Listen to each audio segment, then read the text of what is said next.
we have our first not only two-time back-to-back winner of our Portfolio Master Challenge with Oliver with a 125% gain here. We had some wild action at the end of the day, but was able to hold this top spot.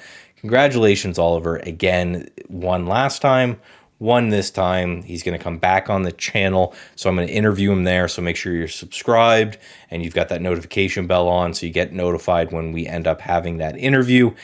Everybody was trading this back today. This was the symbol that everyone was watching near the end of the day.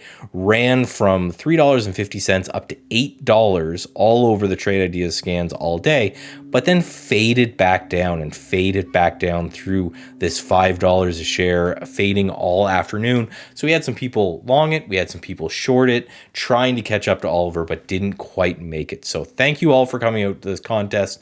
Stay tuned for the next one we're going to have next month. It's going to be super fun.